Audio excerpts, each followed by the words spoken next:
আজি অসম বিধানসভাত এই দুইখন প্ৰতিবেদন দাখিল কৰা হ'ব।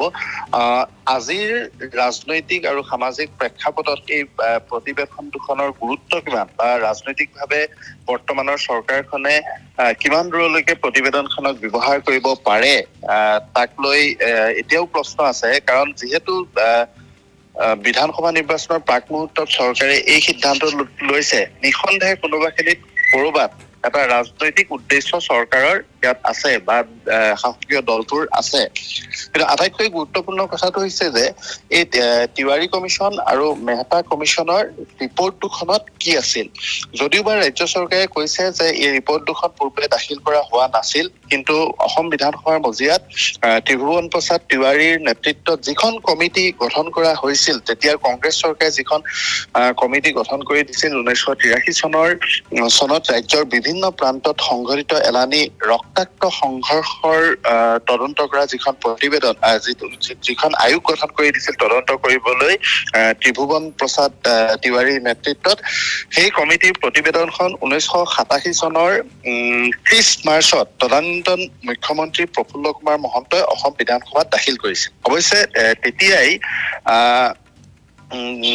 তেতিয়াৰে এজন সদস্যই, মই সেইটো সময়ৰ ডকুমেণ্টছ চাইছিলো, তেতিয়া এজন সদস্যই সেই ৰিপৰ্টখন দাখিল কৰাৰ প্ৰাক মুহূৰ্তত প্ৰফুল্ল কুমাৰ মহন্তক প্ৰশ্ন কৰিছিল যে সকলো বিধানসভাৰ সদস্যকে ৰিপৰ্টখন দিয়া হ'ব নে নাই। তেতিয়া মহন্তই কৈছিল যে এই সন্দৰ্ভত যাৱতীয় প্ৰিণ্টিঙৰ ব্যৱস্থা কৰি থকা হৈছে আৰু প্ৰিণ্টিং সম্পূৰ্ণ হোৱাৰ লগে লগে সকলোকে প্ৰতিবেদনখন দিয়াৰ ব্যৱস্থা কৰা হ'ব।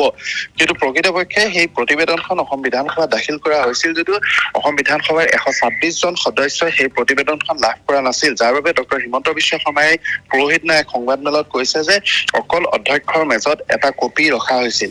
কিন্তু তৎসত্বেও এইটো কথা স্পষ্ট যে অসম বিধানসভাত 1987 চনৰ 30 মাৰ্চত এই প্ৰতিবেদনখন তিৱাৰী আয়োগৰ প্ৰতিবেদনখন দাখিল কৰা হৈছিল। সেই প্ৰতিবেদনখন যদিও দাখিল কৰা হৈছিল, কিন্তু প্ৰতিবেদনখন সম্পূৰ্ণৰূপে সুলভ নাছিল, সকলোৰে বাবে সুলভ নাছিল, যাৰ বাবে ৰাজ্য চৰকাৰে এতিয়া দাখিল কৰাৰ আকৌ এটা সুযোগ লৈছে। একে সময়তে মেহতা আয়োগৰ যিখন প্ৰতিবেদন, সেই মেহতা আয়োগৰ প্ৰতিবেদনখন TU মেহতাৰ নেতৃত্বত হিমাচল প্ৰদেশৰ তেওঁৰ প্ৰাক্তন উচ্চ ন্যায়ালয়ৰ প্ৰাক্তন মুখ্য ন্যায়াধীশ আছিল TU মেহতাৰ নেতৃত্বত মেহতা আয়োগখন গঠন কৰা হৈছিল। আৰু মেহতা আয়োগখন চৰকাৰী আয়োগ নাছিল, মেহতা আয়োগখন গঠন কৰিছিল ৰাজ্যিক মুক্তিযুঁজাৰু সন্মিলনে।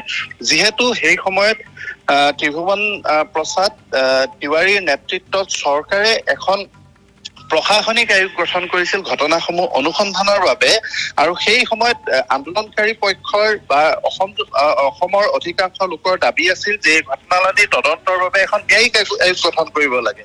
কিন্তু তেতিয়া কংগ্ৰেছ চৰকাৰে ন্যায়িক আয়োগ গঠন কৰাৰ পৰিৱৰ্তে যেতিয়া প্ৰশাসনিক তিৱাৰী আয়োগ গঠন কৰিছিল, তাৰ প্ৰতিবাদত মুক্তিযুঁজাৰু সন্মিলনে, সদৌ অসম ছাত্ৰ সন্থা আৰু গণসংগ্ৰাম পৰিষদৰ চুপাৰিশ পাতে বা গণসংগ্ৰাম পৰিষদৰ নেতৃত্বৰ সৈতে লগ লাগি অসম ৰাজ্যিক মুক্তিযুঁজাৰু সন্মিলনে TU মেহতাৰ নেতৃত্বত এই বেচৰকাৰী আয়োগখন গঠন কৰিছিল।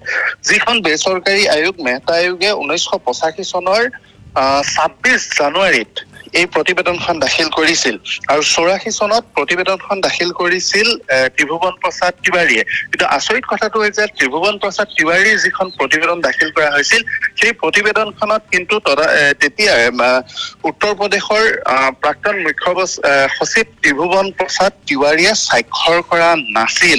এতিয়া কথাটো হৈছে যে দুখনত আছে কি, যদিও বা সকলোৰে হাতত সুলভ নহয় প্ৰতিবেদনখন, দুইখন প্ৰতিবেদনৰে কপি মোৰ ওচৰত আছে, তিৱাৰী আয়োগ আৰু মেহতা আয়োগ। তিৱাৰী আয়োগৰ প্ৰতিবেদনখনত দল সংগঠন বা চৰকাৰে কোনো ধৰণৰ ক্ষমা কৰিব, দল সংগঠন বা ব্যক্তি বিশেষে কোনো আন্দোলনকাৰী পক্ষই কোনো সাক্ষ্য প্ৰদান কৰা নাছিল। মূলত চৰকাৰী পক্ষৰ আৰক্ষী বা অৰ্ধসামৰিক বাহিনীৰ লোকৰ সাক্ষ্যৰ ভিত্তিতে সেই প্ৰতিবেদনখন দাখিল কৰা হৈছিল। আৰু সেই প্ৰতিবেদনখনত কেৱল আমি ভবাৰ দৰে নেলী ঘটনাটোৰে তদন্ত কৰা হোৱা নাছিল। নেলী, গহপুৰ, চমৰীয়া, চাউলখোৱা, কোকৰাঝাৰ এই সকলো অঞ্চলতে সেই 6-7টা মাহত যি ৰক্তাক্ত ঘটনা সংঘটিত হৈছিল, তাৰ তদন্ত কৰি সেই ঘটনালানি কিয় হৈছিল, কি ধৰণে হৈছিল, সেই তাৰ প্ৰতিবেদন দাখিল কৰা হৈছিল। আটাইতকৈ গুৰুত্বপূৰ্ণ কথাটো হৈছে যে তিৱাৰী আয়োগ আৰু মেহতা আয়োগৰ দুইখন প্ৰতিবেদনতে যথেষ্ট অমিল আছে। মূল ঘটনাসমূহৰ বৰ্ণনা আছিল যদিও দুইখন প্ৰতিবেদনৰ ভাষ্যৰ অমিল আছে। সেই হেতুকে এতিয়া এই প্ৰতিবেদনখন দাখিল কৰাৰ পিছত ক'ব পৰা যাব সেই সময়ৰ সমাজ আৰু ৰাজনীতিক আজিৰ প্ৰজন্মই বা ভৱিষ্যতৰ প্ৰজন্মই কি ধৰণে বিশ্লেষণ কৰে। 4টা দশকৰ পিছত দুইখন প্ৰতিবেদন দিয়া হ'ব। মই কৈছোৱেই যে আজিৰ সমাজ আৰু ৰাজনীতিৰ সৈতে তাৰ কিবা বিশেষ সম্পৰ্ক থাকিব যে সেইটো কেনেধৰণৰ সম্পৰ্ক থাকিব সেইটো ভৱিষ্যতে গৱেষণাৰ বিষয় হ'ব। কিন্তু মেহতা আয়োগৰ যিখন প্ৰতিবেদন আছিল সেই প্ৰতিবেদনখনত যিলানি ঘটনা হৈছিল, এটা চৰ্চা চলিছিল সেই সময়ত যে এটা নিৰ্দিষ্ট লক্ষ্যৰে বা এটা ডিজাইনেৰে সাম্প্ৰদায়িক সংঘৰ্ষসমূহ অসমৰ সেই সময়ত কোনোবা এটা চক্ৰই কৰিবলৈ চেষ্টা কৰিছিল। কিন্তু মেহতা আয়োগৰ প্ৰতিবেদনখনত স্পষ্টভাৱে কোৱা হৈছিল, মেহতা আয়োগৰ প্ৰতিবেদনৰ 49 পৃষ্ঠাত স্পষ্টভাৱে আছে যে সাম্প্ৰদায়িক সংঘৰ্ষ নাছিল বা এটা নিৰ্দিষ্ট ঘটনাৱলীৰ এটা নিৰ্দিষ্ট চৰিত্ৰ নাছিল। এতিয়া ধৰি লওক তেওঁলোকে কৈছিলে যে প্ৰতিবেদনখন আছিল যে in the month of February 1983 was between immigrant Muslim and Assamese Muslim as in Somoria সংঘৰ্ষটো হৈছিল পমুৱা মুছলমান আৰু অসমীয়া হিন্দুৰ মাজত। অসমীয়া ট্ৰাইবেল আৰু অসমীয়া হিন্দুৰ মাজত হৈছিল সংঘাত গহপুৰত। Immigrant Muslim and Assamese tribals and non tribal as in Nagaon district. এইটো নেলিৰ কথা কোৱা হৈছে। Immigrant Muslims and Assamese tribals joint by others as in Nellie. Immigrant Hindu and Assamese Hindus as in Kokrajhar.